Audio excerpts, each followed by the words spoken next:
আনিজুল নাম যে তাত মোৰ চিষ্টাৰক বিয়া দিছিলো 10 বছৰ মান হৈছে।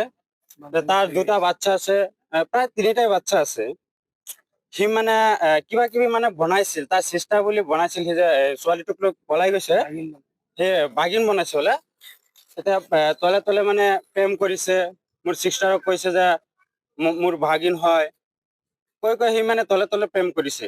কৰি পেলাই এতিয়া মোৰ চিষ্টাৰক মানে ফাঁকি দি ছোৱালীক লৈ পলাই গৈছে। মোৰ চিষ্টাৰক কৈছে যে মই গুৱাহাটী যাম, কাম কৰিবলৈ যাম। সি কৈ পেলাই এতিয়া ছোৱালীক লৈ পলাই গৈছে। যে 2 দিন মোবাইলটো অফ কৰি ৰাখিছে।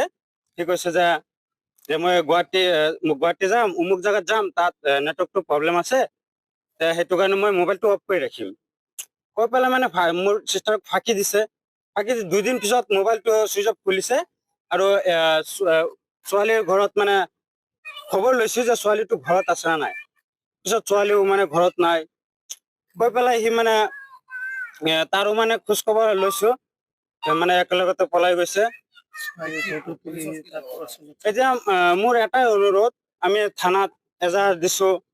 এতিয়া আমাৰ পুলিচৰ ওচৰত এটাই অনুৰোধ, আমাৰ ভনীটোৰ যাতে অলপ চাই, আৰু দুটা বাচ্চা আছে, তিনিটাই বাচ্চা আছে, যাতে আমাৰ ছাৰে যাতে এইটো শাস্তি দিয়ে, ধৰি পেলাই যাতে গৰু পিটন দিয়ে আৰু তাক শাস্তি দিয়ে। নহলে আমাৰ সমাজটো বেয়া হৈ আছে, যে এইবিলাক যে কৰি আছে।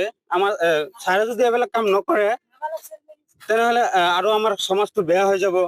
গতিকে আমি ছাৰৰ ওচৰত এইটোৱে অনুৰোধ জনাও, যাতে এইটো শাস্তি দিয়ে, আৰু যাতে নেক্সট টাইম আৰু কোনো মানুহে এইবিলাক কাম কৰিব নোৱাৰে। আমার যে দুটা বাচ্চা থয়ে রে হে আমার ফালাই থয়ে গেছে গা। তে আমার এই গেন্দা গুন্দারি কি হবো, কি আমি খাওয়ামু, কি পিন্ধামু, লেখাপড়া করামু কি দেয়া।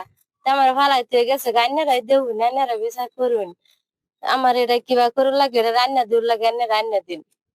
ছোৱালীজনীও বাগ্নি বাগ্নি হয়। গম পাইছি বাগ্নি লাগে, বেড়াবার গেছে, আইছে গেছে, বাদে কইছে আমি অবিশ্বাস করি দেখে কইছে কোরআন দেওয়া, তো কোরআন লই কিরা কাটাম।